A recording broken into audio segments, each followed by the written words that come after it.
Hi everyone and welcome to Just Love. My name's Paula and I'm here with Judy. Hi Judy. Hi Paula, hi everyone.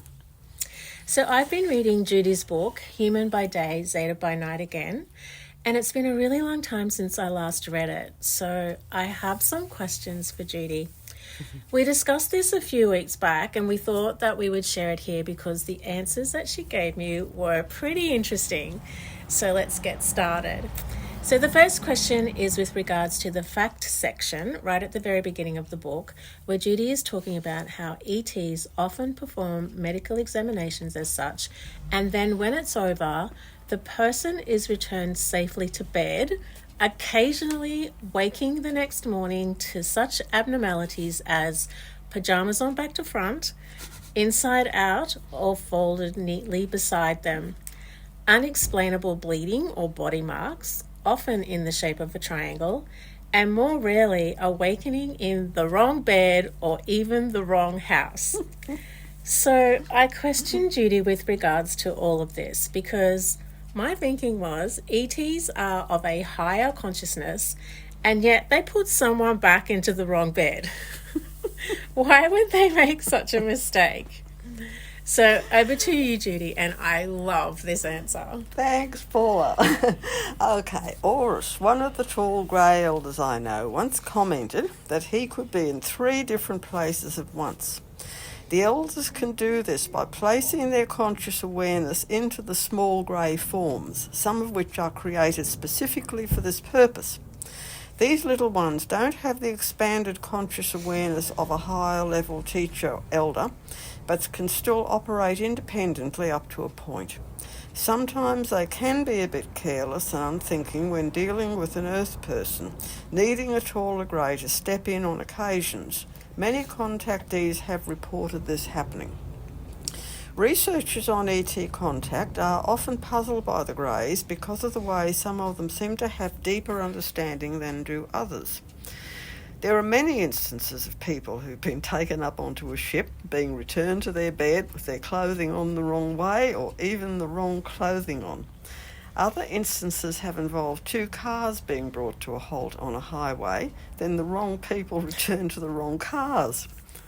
I've also heard of somebody waking up in the wrong bed. As usual, where greys are involved, there are 3 reasons for such occurrences. Okay, so please do tell. Firstly, as already explained, the small greys have access to only part of an elder's conscious awareness, so don't have the depth of understanding of the elders, the tall ones.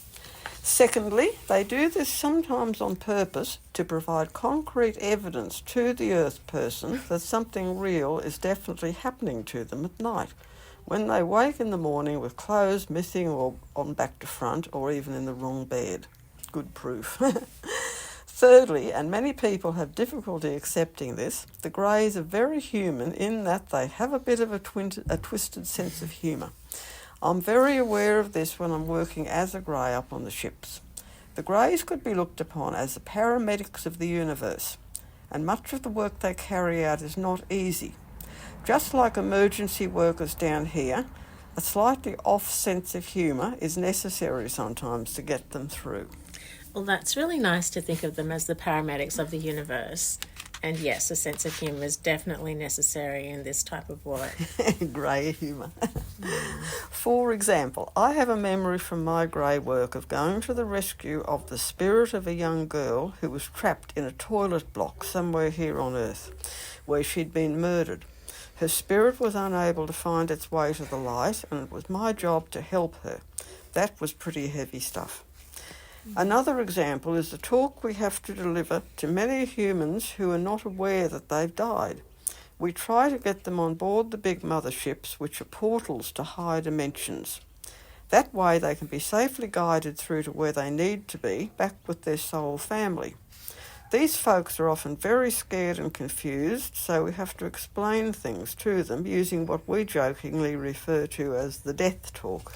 Yes, I remember you talking about that and an event that happened back at the end of 2019, not long before COVID, I remember you saying that the ship resembled a busy airport terminal. Yes, it sure did. 9/11 in America was another instance where the greys and angelic beings were working together. This was really heavy work, especially helping those who were trapped beyond human rescue, easing their pain and assisting them to pass over in as gentle a way as possible. I woke the morning after the first night's work with a really bad headache. Yeah, and I remember you talking about that as well. The greys were helping the injured with healing, and the angels were helping the dying to pass over.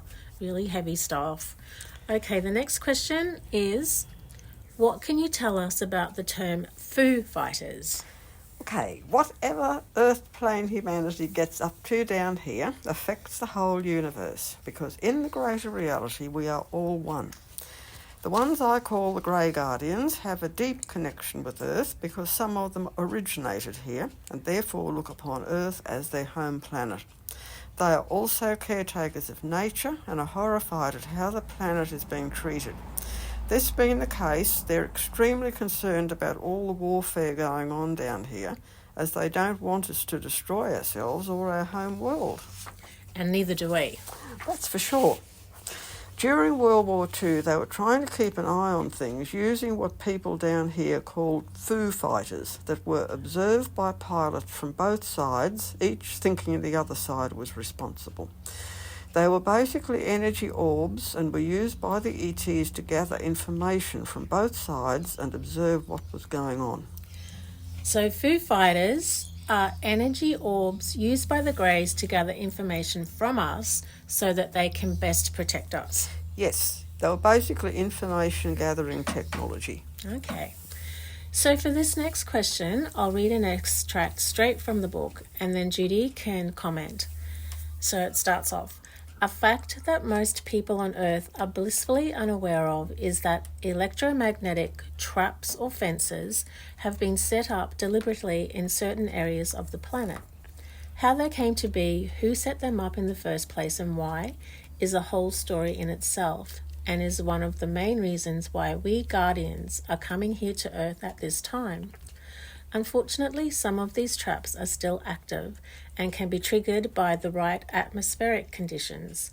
They themselves affect atmospheric conditions as well. So, Judy, can you comment further on this in easy to understand terms? The ones who control Earth, who I refer to as the Reptarian controllers, set some of these up millennia ago, and some occur naturally as energy portals or interdimensional gateways. They can affect weather conditions and are certainly responsible for some mysterious disappearances of people. Most of the Reptarian ones have been cleared away, but natural ones remain. Sometimes when pilots think they're being chased or harassed by a UFO, the ETs are actually trying to get them away from one of these portals. Okay. I just have one word here, well actually two, one name, Bermuda Triangle. Yes, that's exactly right.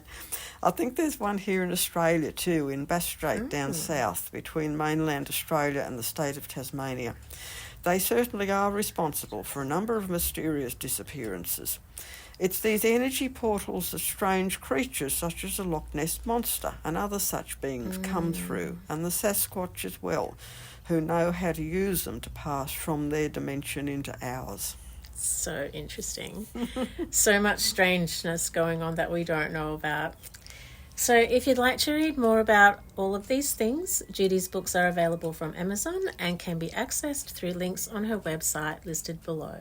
And they are Human by Day, Zeta by Night, followed by the Zeta Message, then Extraterrestrial Presence on Earth, Lessons in History, and my two most recent books, both Kindle editions and both also available in German, An Interview with an Alien, Comments by an Undercover ET, and Cosmic Spirituality, Blending Religion and Science in Oneness from an Off-Planet Perspective. And before we go, this is going to be the last one for a few weeks because Paula is a lucky duck. She's going away on holidays, leaving all the rest of us behind. so it'll be about 6 weeks. Yeah. Till our next one. So thanks, Jude, and thanks everyone for listening. So please share, like and subscribe. Sending you all much love and bye for now.